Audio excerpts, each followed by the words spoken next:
guys, Mrs. Traver here. Today we're going to talk about triangle similarity. We previously talked about similarity in general, but now we're specifically looking at triangles. Our learning target is you'll be able to prove two different theorems or conditions, I could call them, which is SAS and AA. We'll talk more about what those mean for determining triangle similarity.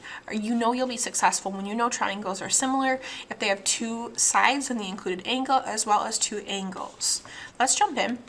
So the first one I want to teach you is, to remind you, I guess I should say, the first thing I want to remind you of is what it takes to be similar. It needs congruent angles as well as proportionate sides. Now, to get to that proof, we need to do two different things. The first one is called side angle side similarity, and the rule is if you can prove that two sides in an included angle are congruent, then they are similar. So let me show you what I mean by that. It kind of looks weird. I've got two triangles here though, and I'm going to label them A, B, and C, as well as X, Y, Z. And I'm going to show you side angle side similarity. What I mean by that is say that I know that sides A, B, and X, Y are, whoa.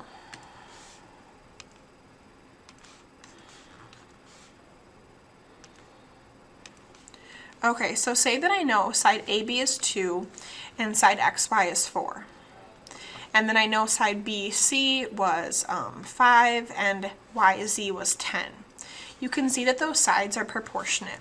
I know that because from 2 to 4, that is equal and proportionate to 5 over 10. Now that I've got the sides that are proportionate, the included angles, what I mean by that is there's these two sides of the triangle, the angle that's in between them is included. So if you also know that angle B is congruent to angle Y, the other included angle, then you can call these two figures similar. And we use that little squiggly line to show that. So here's my squiggly line, ignore that big line up there, to show that these two figures are similar.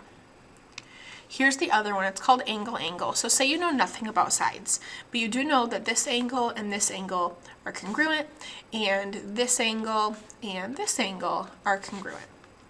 Maybe I had 2 marks in this one. If you have two angles that are congruent, reasonably you also had the third that was congruent, because we know triangles add up to 180 no matter what. So if you had two angles in one of them and two in the other and they're the same, their third angle must also be the same. Therefore, they are similar. So this is just true by angle angle similarity, and we write AA similarity. And the last one we write SAS for side angle side. Now, let's try some actual examples here. I want to know if these two shapes are similar. We're going to say yes or no, and if we say yes, then we'll say which way we know with which condition. Now, let me start matching up. I notice that I've got 87 on each of these, so I'm going to mark that J and G, those two angles, are congruent. Now, 25 and 68 don't match, but maybe I can solve for the last angle. Seeing how I have no information about sides, maybe let's solve for the last angle in either one of these. Let me pull up my calculator. I'm looking at triangle JHI, and I know that I start with 180 degrees for the triangle, and I already used 87, subtract it, and I already used 68, I'll subtract that. I'm left with 25, so there's a 25 here. That means angle I is congruent to angle F, and then we can do the same thing for the other triangle below. On triangle EFG, I started with 180, and I've used up 25 as well as 87, so I'll subtract those. I'm left with 68. So therefore, this last angle here, E, is congruent with H. Now this is congruent by angle angle similarity. We didn't really have to find the last angle. We already had 2, and that was enough. So we showed 2 angles are congruent, so therefore the triangles are similar. My similarity statement will look like this. I can say IJH, triangle IJH, is similar to triangle, let's be careful, don't just slap some letters down. I was the smallest angle, so I'm going to start with the smallest angle again, F. J was the biggest angle, so I'll go to G next, and then E. So you have to match the letters up. So be careful about that when you're writing similarity statements. Here's 4 more. I'm giving students in class some time to simply say if they're similar or not, and then we're going to write similarity statements together. So take a minute, pause your screen, I encourage you to do that as well. Alright, we're back. Let's see how you did.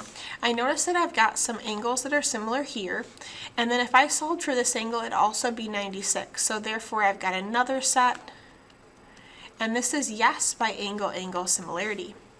My next one, I've got an angle that's already marked. Let me see if this proportion works out.